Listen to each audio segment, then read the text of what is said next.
do there. You know what I mean? So I kind of did that after my divorce. But subhanAllah, even though dating in Islam is wrong, I met a very beautiful man that I knew from middle school, who was my friend in middle school and evidently liked me in middle school, but never let me know. And so he came back into my life, and he was an extremely stabilizing force during the treacherous road of divorce. And he really helped keep my perspective and keep my head on and let me know that I deserve to be loved. And excuse me, I don't know why I'm getting emotional. Like I said, I'm pregnant, so that's a part of it. But yeah, he basically helped pick up the pieces that my ex-husband had created. And I don't know what I would have done without him at that point in my life. I really don't. And he loved me and he loved my little girl. And, you know, nothing was perfect. Nothing's ever perfect. But when I tell you that man was an anchor for me, you know, but he encouraged me with getting back to my faith, which was so surprising for me because I had not had that support system before. Because mind you, my family was also taken back by my transition to Islam. But my mother was a worldly woman, so it's not that she was just, oh, you're going to hell. Like, my ex-husband did not understand that. And a lot of people don't understand that Allah and the God of the Bible and the God of the Torah are all the same. There, why scholars call those three faiths the Abrahamic faiths, because they are all faiths that are kind of sort of based on Abraham, even though I would say from a novice standpoint that Judaism is more so based on Moses. So, but it does go up through Abraham, of course. So, I didn't get as much pushback from my family as I got from my ex-husband. But again, with meeting the man that, or getting back in contact with the man that would become my next husband, I did not know that at the time, because during the divorce, I swore that I would not get back legally married to save my life, because it took a lot to get divorced. Good googly moogly. It takes a lot to get divorced. It's much easier. I had an aunt say it to me and I didn't really believe her, but it is a lot easier to get married than it is to get divorced. So just be ready before you make that jump, you know what I'm saying? But not to say that I was never going to be with anybody again or being in a committed relationship with anybody again, but I also felt like from a African American standpoint, not so many years ago, it was illegal for my ancestors to get married. So what they would do is jump the broom. And so before the eyes of God and their family or the people in their community, they were married and acted as such to the best of their ability with the things that were going on. So that is where I saw myself going, but little did I know I would end up married again.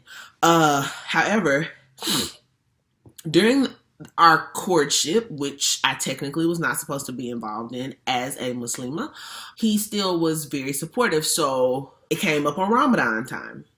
And even though I was not covering and I was not doing the things that I was supposed to be doing, I still wanted to participate in Ramadan, because Ramadan is the holy month for Muslims. And it's a very spiritual time, and I had felt the blessings of Ramadan before, and so I wanted to do it again. And so I practiced Ramadan, but I was practicing Ramadan by myself, which is extremely hard.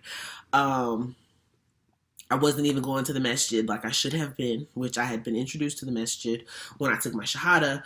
I kind of pulled away from the masjid that I was going to. Being in Mississippi, there's not a whole lot of masjids. At that time, I only knew of the one that I had been going to, which was in Madison, Mississippi Islamic Center, I believe. MIC. That could stand for something else. Madison Islamic Center. One of them. So I had been going there, but there is a very strong Arab community there. Mind you, never had an issue with anybody being racist towards me or anything like that, which is an issue in the Muslim community with Arab Muslims and African American Muslims. African Americans are basically at the bottom of the totem pole when it comes to everybody. Pretty much everybody thinks we're dirt. I don't think that, but a lot of people do. But I never ran into that at MIC. I just want to make that clear. I was only ever met with kindness. However, a lot of people there, their first language is not English. So I would be sitting there with the sisters and they would be speaking their native tongues around me, not to exclude me, but just because that was more comfortable for them. You know what I mean? So I would end up feeling alone a lot. And then I also felt like I had a lot of questions and things that pertain to me as a Black woman that nobody else could really relate to there, that I couldn't really talk to. So I kind of pulled away from going to the masjid at this time, but I was still fasting through the day. Did not understand the concept of suhoor because I am not a morning person, and suhoor is waking up to have that meal before the sun comes up, before you fast all day and don't break the fast at night. Suhoor is a very, very, very, very, very important part of fasting.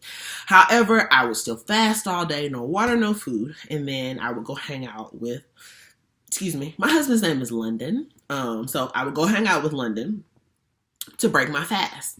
He would have dates for me, and he would have water, which that is what you break your fast with as a Muslim. He would have a clean towel for me to pray on because I did not have a prayer mat at that time that I kept with me. And he would also make sure I had an extra towel to cover my head. He was just very accommodating and understanding, even though it was something he knew nothing about.